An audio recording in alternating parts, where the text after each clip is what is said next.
En este video tutorial del curso de física en la nivelación al ingreso a medicina de la Universidad Nacional de Cuyo, continuamos con los conceptos de mecánica de los fluidos, dentro de ellos en la parte de hidrodinámica, es decir, fluidos que se mueven, y veremos ahora la ecuación de Bernoulli y sus condiciones para su aplicación. Primero veremos algunas consideraciones para encontrar esta expresión del teorema de Bernoulli, que lo que intenta relacionar es el principio de conservación de la energía, no a un sólido como vimos en trabajo y energía, sino que vamos a aplicar esta conservación de la energía a fluidos en movimiento. Y por supuesto seguiremos trabajando con conceptos de fluidos ideales. Para ello vamos a considerar una conducción con un fluido ideal, en este caso el agua se comporta como un fluido ideal, que tiene un cambio de sección, un cambio de altura, o sea, un cambio de posición, y vamos a analizar. En el área 1 tendremos una presión 1, asociada a la cual hay una cierta fuerza 1, y este fluido tendrá condiciones de ecuación de continuidad, es decir, la masa que entra es igual a la masa que sale o el volumen que entra es igual al volumen que sale. Tendrá asociada a esta sección una cierta velocidad. En la parte superior, en esta otra sección 2, obviamente vamos a tener una presión que está en sentido opuesto, la fuerza que actúa a esta fuerza 1, siempre perpendicular al área que consideramos. Como el área es mayor, tendremos una velocidad 2 menor y entonces vamos a hacer las siguientes consideraciones energéticas. El trabajo para el área 1 que produciría esta fuerza por provocar un desplazamiento sería igual a la fuerza 1 por este desplazamiento que sufriría una partícula que analizaríamos, y esa fuerza la podemos expresar en función de la presión y del área que estamos considerando. O sea que nos quedaría presión 1 por área 1 por delta x1. Pero como sabemos, área por desplazamiento es igual al volumen. Es decir, que el trabajo nos quedaría expresado como la presión por el volumen 1. De la misma manera, podemos analizar el trabajo que realiza la fuerza 2, que en este caso va a ser negativo porque el desplazamiento de una partícula sería en esta dirección y entonces sería opuesto a la fuerza aplicada, por lo tanto el trabajo es negativo. También podemos expresar la fuerza en función de la presión y del área, y de la misma manera el área por el desplazamiento, por este trozo de desplazamiento que consideramos, nos va a dar el volumen de fluido que estamos analizando. El trabajo total del fluido lo podemos expresar como la suma de estos dos trabajos.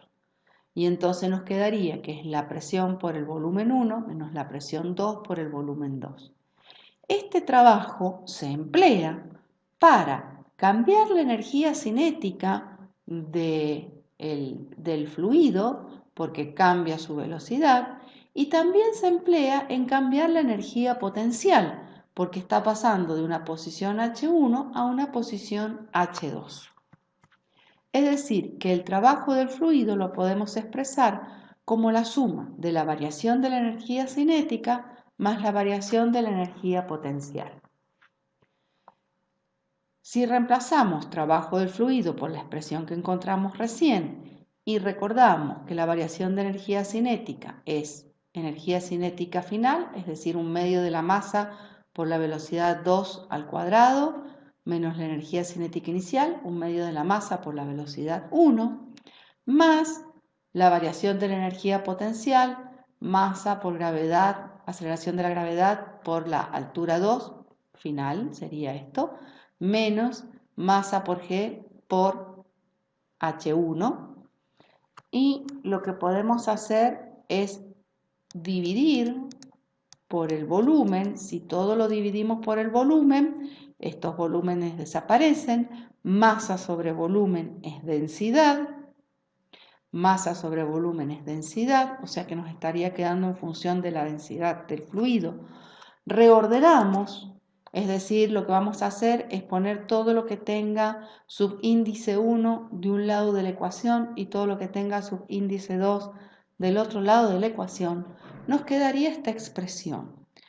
¿Qué es lo que nos dice esta expresión? Que la presión lateral, es decir, la presión que tenemos en cada una de estas secciones, más la presión debida a la velocidad, más la presión debida a la posición, se está manteniendo constante porque estamos igualando estos términos. Es decir, lo que nos queda es que la presión lateral más la presión debida a la velocidad más la presión debida a la posición es un valor constante, es decir, la suma de las presiones se mantiene constante a lo largo de toda la conducción. Las energías, la suma de las energías se mantiene constante a lo largo de toda la conducción si lo que tenemos en esta conducción es un fluido ideal.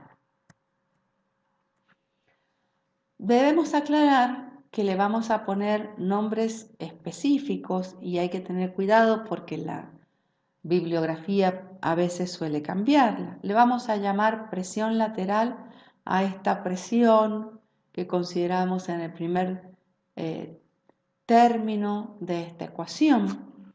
Esta presión lateral es una presión manométrica que la podemos medir a través de lo que se denominan tubos de Venturi. Si tuviésemos una conducción de este tipo, donde tuviéramos un estrechamiento, sabemos que al haber menor sección, la velocidad es mayor.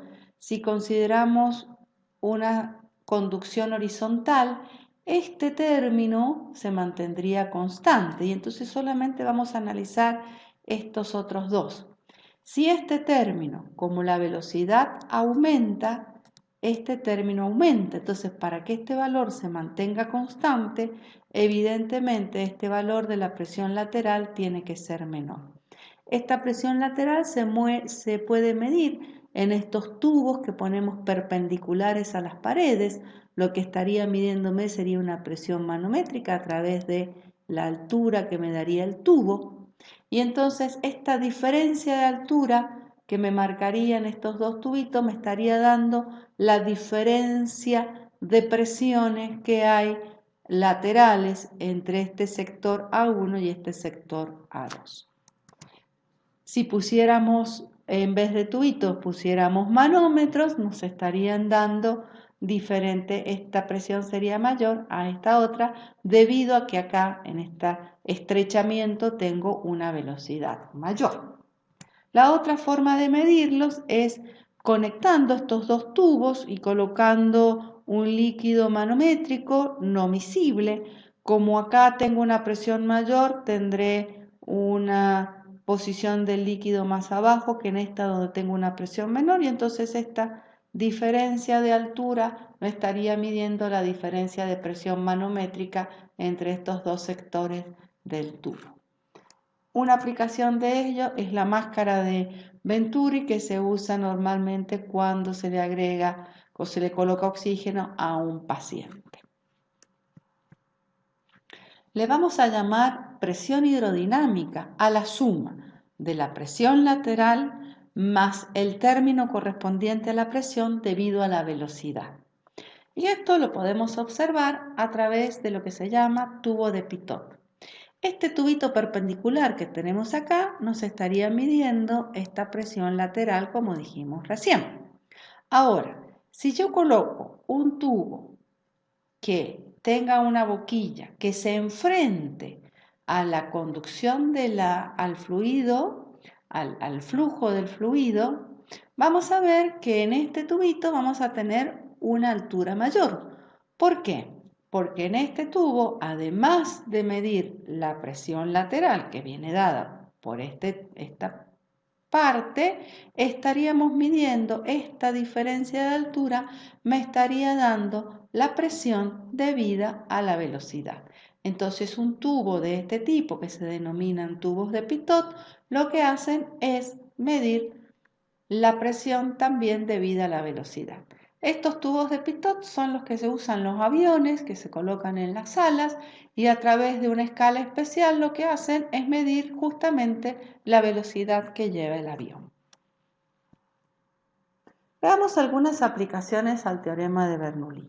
El teorema de Bernoulli se puede aplicar para los gases con algunas consideraciones. Si los consideramos incompresibles, podemos llegar a aplicarlos también.